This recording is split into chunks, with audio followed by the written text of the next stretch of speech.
Hey guys, I want to talk to you guys a little bit about your calendar. So first, before we jump into the calendar talk, I do want to show you guys the Norwex planner. Sometimes it's for sale and it's sometimes not, but it might be worth looking into if you're going to place a supply order. They normally sell them for about $15 if they have them in stock. So a couple of things that make this really nice. There is a booking leads, I know it's like backwards because of the way the camera is, but booking leads column for you to write down that information. Then you have a like regular calendar for you to write down everything. Then you have like to-do lists on each day, which I love. And here you can see there's like little areas for you to book, sell, recruit, things like that. So if you want to make little notes for yourself. And then at the end of the month, this is harder than I thought. Oh my gosh, okay.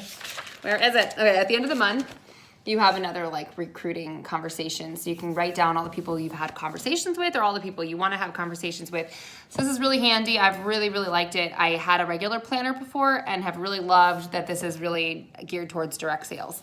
So helpful. If you don't want to get this one or if it's not available, I do recommend getting a planner just to keep yourself organized because it gets hard quick. All right, so let's talk a little bit about your calendar and why it's important to have a healthy calendar. So what we mean by that when we say healthy calendar is you want to have your calendar booked for what your goals are. So let's say your goals are to make $250 a month. Okay, that's gonna look like 2 to 3 parties, normally 2, because we're talking about $750 in sales to get $250 in commission. So that's really 1 to 2 parties. So if that's your goal, you may wanna shoot to have 3 parties on your calendar, because the general rule of thumb is that 30% of your parties are going to either cancel or reschedule. So you want to have your calendar booked a little bit more than what you actually want to host.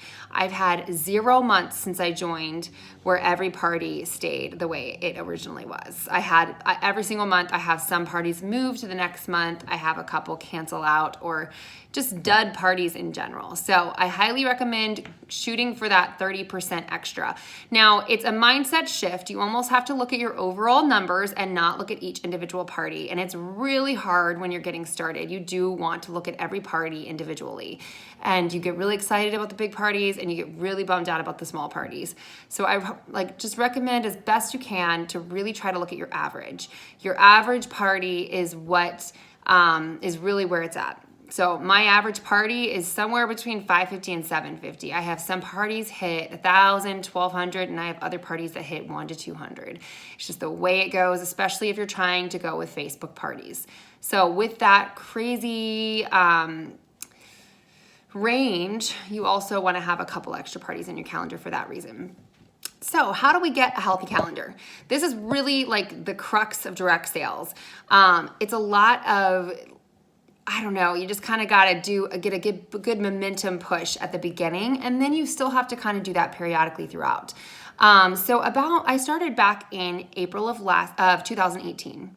And what I did was I reached out to as many people as possible. I actually joined like a little bit out of turn. Like I had a party, an amazing party that I hosted. So I had another consultant and I was the host, and my party hit like 1,500 in sales. And then after my party was completely done, I decided I wanted to join. So it was a little backwards. And I was nervous because I was like, crap, I just had all my people buy. How am I going to get, how am I going to sell? So I know there are some of you in that same exact position, and it's okay. I want to just calm your anxiety. It actually isn't a terrible thing because that means your circle of people are already familiar with Norwex, and that's okay. That's actually great for you that they already know and probably love Norwex. So they're ready. They are like prime to book parties. And you're new to this, and so they're going to want to do you favors. So I recommend calling on those favors. Now, if you are completely new to Norwex and your people are new to Norwex, that's okay too. You're going to get your kit. You're going to get to invite people who have never heard of it before and blow them away. So either way, you're going to be okay. Just push through it. There's pros and cons to both. So either way, though, you're going to want to reach out to your friends, call on those favors. And I do recommend wording it that way, even for your own self. Instead of like trying to, I think sometimes with direct sales, we are trying to convince people that our stuff is so great. And we do believe our stuff is great. So it's easy to fall into that. But I want to encourage you to call on favors, because people are more likely to want to do you a favor than they are wanting you to sell to them. So I approached my friends in more of a like, hey, will you guys book a party for me and like do me this favor? No pressure for you to buy anything, but would you do this to, for me as a favor so I can get my business going? And it's been huge. I feel like a lot of my friends have not been turned off to me. In fact, they're some of my best customers. A lot of them have joined, so you can get their opinion on it if they are watching this. But I tried to approach it that way, and I feel like it really was the difference between me taking off and flopping. So I just want to encourage you to think about it in that way. And then also just throughout, we're going to do booking blitzes throughout our, throughout the year. I'll be doing them in our team page periodically. I encourage you to jump on those. Every single time you have a party, you are getting more leads for later. So I just encourage you to think about that too. Your Frankie list, if you're not familiar with Frankie, let's go over that real quick. It means friends, relatives, acquaintances, neighbors, kids, friends, like your kids, friends, parents, and then your internet world. So that's your Frankie list. I encourage you to like revisit that periodically and add to it. So in fact, if you don't have a Frankie list yet, it's very important to go ahead and do that. Get your list out, write down all the names of the people that are in your circle in one way or another, and go ahead and star those people that you think might do you a favor. And it's okay to star the ones that you think really would love these products too. Like, oh, Aunt Susie loves natural chemical-free products. I think she would be a great candidate to host a party. Ask her. But mom, maybe not, but maybe mom would book a party for me just because she loves me. And maybe my sister would book a party for me just because she loves me. And my best friend would book a party for me just because she wants to, help me succeed. But maybe they don't, maybe I don't want to sell to them. I don't want them to feel like I'm being salesy to them. So your calendar is based on your Frankie list, really is what it comes down to. You work on that list and you reach out to the people that you think would book a party for you. And really think far and wide on this. And then again, in a couple of months, if your calendar dies down a little bit, which mine did. So I told you I started in April.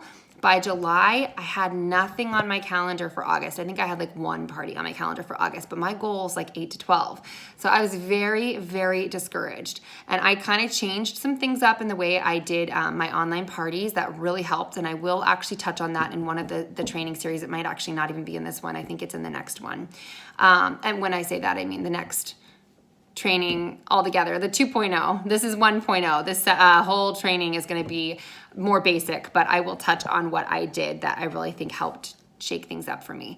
But I also was constantly reaching out to old customers, and I did get a few bookings that way, and I highly recommend to do that. In fact, I can remember one in particular that I reached out to after the fact, and since then, some of the customers that came off of her party are some of my very best customers. And then that girl ended up joining. So, definitely be reaching out to people after the fact. Don't be afraid to do that. All right, so that's it for calendar. I will post the homework for you later on today so that you have a day or 2 to 3, depending on how long it takes you to do that. But I will go ahead and post that soon so that you guys can get started on that. All right, thanks guys.